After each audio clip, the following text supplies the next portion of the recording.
several important things you need to do to become a successful real estate investor, and one of the most important ones is building a great team around you, because without a team, one person can only do so much on their own, right? We only have 24 hours in a day, so the most common way that successful real estate investors are able to scale their businesses is through talented team members or people and sound systems which create more leverage, which we're gonna go over and share in just a second. My name is Matt Aitchison, and if you don't know who I am a seven-figure real estate investor, I'm a millennial entrepreneur, and I am the founder of the Six-Figure Flipper course and mastermind group. And in this video, I'm going to briefly share some of the key people that you are gonna wanna have on your team, or at least just have a relationship with, in order to have a successful six-figure real estate investing business moving forward. First, being that financing is always a concern for most investors, especially new investors, you're going to want to dial in the financing alliances, that I like to call, of your business to ensure that you can capitalize on all opportunities that come across your plate. Now, if you don't have mountains of cash laying around like most people, right, then having relationships, key alliances with individuals or institutions like hard money lenders, private lenders, and other investors who are willing to joint venture or partner with you in exchange for financing is very, very important. When you decide that you want to work with somebody and you figure out who that is to fulfill these needs in your business, just make sure that you keep in mind that you will want to really align with this person, with someone who has not only experience working with investors, but also understands the nature of your investment opportunities that you're presenting them, and most importantly, understands and aligns with the mission and the values of your business goals. Another important person that you'll want to have on your team is a real estate attorney. And I can't tell you how vital it is to have someone like this in your network and accessible to you. And even though they do cost you a pretty penny when you use them, they save you plenty of time and money and really a lot of stress and heartache in the long run. So don't be short-sighted when it comes to having a power player like this on your speed dial. Also, make sure that you have a seasoned real estate attorney who has a great reputation in the community and in the area, and also double check that they understand your specific arena of investing, right? There's so many different investing arenas within real estate, so make sure they understand that, they understand all the contracts and the specific legalities that go along with it, since real estate law can be a very, very broad landscape. Not only is having a great real estate attorney on your team a way to protect yourself from any of the potential pitfalls and troubles that go along with real estate investing, your real estate attorney can also serve as a mentor in a lot of capacities too, right? And they can also become a potential lead source for you on deals that they might come across from other clients or individuals that are utilizing their services that might fit into your box. So speaking from my own experience, the attorneys that I have worked with have not only taught me a ton about real estate law, obviously after paying them for their time, but as we've developed stronger and more trusting relationships through the years, they now send me potential opportunities and deals that they know are within my wheelhouse. So don't overlook the importance of developing these strategic relationships with great attorneys in your area for your team. Third, you're going to want to build a relationship with a great escrow officer, title representative, or closing attorney based on which state you're in. Sometimes it can take you some time to really feel out this individual and find one that you really like, but I got to tell you, having a great closing agent on your team is not only a necessity, it's a game changer, especially being in the space that we're in, finding and capitalizing on discounted opportunities where speed and efficiency matter. And as I mentioned before, make sure that the people you align yourself with have experience in dealing with flippers and investors, especially if you're new, because these are the people who will make you look good and potentially catch things that you may not when it comes to closing out a deal. And I just want to remind you of one thing, because I see so many people do the absolute opposite of this. Treat these individuals well. Escrow officers and closing agents are in a position that doesn't get a whole lot of praise or gratitude, which really blows my mind, because these are the people, these are the individuals who help us get paid and make sure that everything is done ethically and legally. So make sure to give them the thanks they deserve and show a little love. Not only will they appreciate this, you'll stand out from the rest of their clients and all the other investors that they're working with who don't do this. And the next time your file comes across their desk, what do you think is going to happen? It may earn you a little extra attention and a faster response time to your file. Next is a tax advisor or accountant. Either will work really, but basically you just need someone, whether that's part-time or full-time based on where your business is at, who can handle overseeing the accounting and bookkeeping inside your company. Whether it's on an individual project or your business in general, this is one of the areas that most investors overlook and underestimate the need for until it's too late. Ask me how I know this. When you're first starting out, it's all about finding the deals and bringing in the revenue and making as much money as you possibly can, right? So this team member isn't always a top priority, which I totally understand, but at the same time, now looking back, you definitely want to align yourself with someone who knows the numbers well, the scorecard of business, right? And has the proper credentials for helping keep your finances in line and helping you be proactive on planning for your taxes as a business owner. When you make money, you got to pay taxes, so you want to plan and prep accordingly. They should definitely have an understanding too of the real estate space in general, and it is ideal if you can have this person stay on top of your individual project accounting, your overall company P&L for the year, and an ongoing balance sheet as you grow your net worth.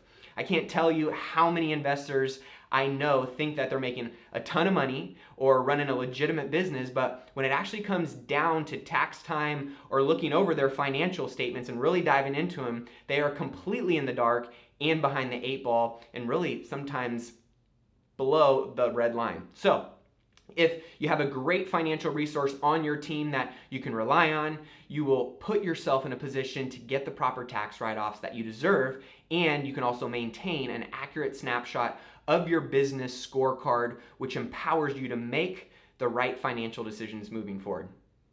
Insurance agents are another key relationship to have when it comes to being a real estate investor. And while there are a dime a dozen, right, they're everywhere, the best ones definitely stand out from the pack. And in order to make sure that you get connected with the best ones in your area, I recommend asking for some referrals from either your sphere of influence or other investors that you know in your area who are doing exactly what you want to do, right? Who are they using? That's one of the best ways to figure out who some of the players are in the insurance industry in your area. Or even just do a simple Facebook post, right? You'll get plenty of responses from people in your network that will point you in the right direction. And once you start interviewing these people to see who would be a great fit for your business, make sure to confirm that your insurance agent has the right products specifically to fit your investing needs, whether that's a rental property that you're going to hold on to or a flip project that you're going to be renovating and selling afterwards. Make sure that they have the right products that meet your specific coverage requirements. And last, make sure that you get a few referrals and double check that they have worked with investors before and they understand the product they're actually offering you. You'd be surprised how many actually don't. And even though insurance agents aren't the most exciting resource for your real estate investing team, they are crucial and they can save you a lot of heartache when you know what hits the fan and you know that you're actually covered. So be sure to do your research, get a little due diligence done before you settle on one, and pick the right one that aligns for your team. The beloved contractor. Contractors might just be one of the most important, if not the most important relationship on your entire team when it comes to running a successful investing and house flipping business. Not only can they make or break your profit margin, which is obviously important, right? They also have the power to either elevate your reputation or on the contrary, they have the ability to tarnish your reputation.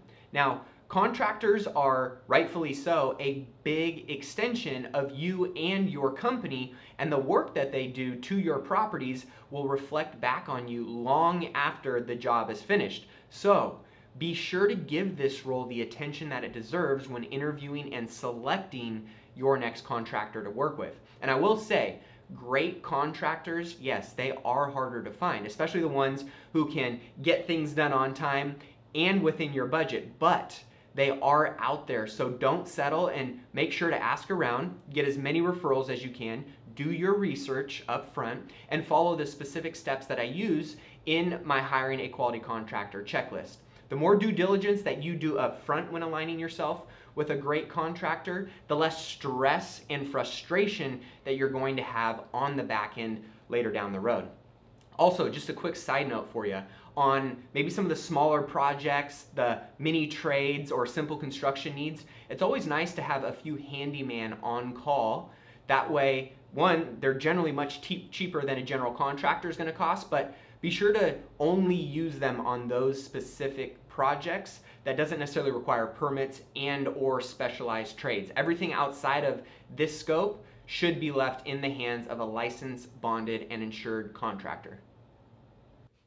A few other team members to keep in mind are appraisers, inspectors, and stagers. Now, most of the time being that you are buying houses for cash at a highly discounted price, you will rarely have to call on an appraiser, but having a good one that you can reach out to in unique situations where you need an accurate analysis of the value, maybe as it currently sits when you're buying it, or after you fixed it up, maybe to give you a better idea of where you want to list it. It's always great to have one of these relationships. Inspectors are also another important part of your team, and you'll want to have relationships with a few just in case one isn't available when you actually need them. See, I do inspections before every purchase, and having a great pest inspector, a great home inspector, roof inspector, basically an inspector that you may need for every aspect of the home that may be in question in order to complete your due diligence process is extremely key. And one thing to remember here is that you want an inspector that can respond quickly, right? Going back to speed. And you also want one that understands the importance of a quick turnover on a report, because you will most likely always be trying to get your inspections done fast in small contingency windows in order to close fast, right? That's part of the value proposition. And I gotta say, having a great team of inspectors has saved me a lot of money. They've either helped me avoid buying bad houses, and they've also made me a lot of money because they've found things in the reports that I didn't necessarily see during my initial walkthroughs, and then I was able to use those findings in those reports as leverage to go back to the seller and say, hey, I need a price reduction, we didn't see this, therefore we need to reduce it by X. And that allows me to buy the house at a cheaper discount. So do some research, ask around to find the best inspectors in your area, and make sure that you align with someone who understands your business goals. And last is a stager. And while many people don't always agree on this one or see it as a valuable resource to your business, I have to say my stager has become a huge part of my brand development and growth over the years. And having a great stager on my team has actually become one of my most beneficial relationships. Not only does my stager make the projects and the flips that I do look great when I go to sell them, my stager has also become a great lead source for me, being that she is always staging other homes for other realtors and people who want to make their house look nicer for listing in it. She constantly is in front of people who are what? Looking to sell, or working with people who are looking to sell. And the cool thing is, when she's in front of those people and she sees an opportunity where a seller would prefer maybe a cash offer or a quick sale, or maybe not just staging the home, they just want to get rid of it, instead of going through that process and paying money for staging, she'll actually give them my info, and I've been able to purchase houses this way. And when that happens, I give her a little referral fee. The agent will get paid as well, right? And the seller gets to sell their house, and then after I fix it up and I go to sell it again, who do you think stages the house? My stager, right? She comes back in and she gets to stage it a nicely fixed up property and product that makes her brand look good as well. So it's actually a win-win-win-win all the way around. So finding a great stager and building a relationship with that person can become very beneficial for all in the big picture, right? And it statistically is proven that houses which have been professionally staged, whether people agree with it or not, they actually do sell faster, have lower days on market than homes that are vacant and don't. So something to consider. Last but not least, and in my opinion, the most important member of your team will always be a mentor and a coach. Every successful investor I know making 6 and 7 figures a year has a great mentor or coach pushing them, right? Pushing them in the right direction and holding them accountable to doing the things they need to do in order to achieve their investing goals. Personally, I've had a coach and mentor at every stage of my career, and I will never not, because of the value that I am always getting from them to push me to that next level. What got me to here isn't what is going to get me to there. Same goes for you, right? And I look at mentors as some of the greatest life hacks, because you not only get to tap into all the wisdom and knowledge that they've gained from their personal experiences, You also get to tap into the knowledge and wisdom of the others they've coached or worked with or been exposed to. And on top of that, a great coach should significantly shorten your learning curve and help you avoid potential pitfalls you may make otherwise if you didn't have them there.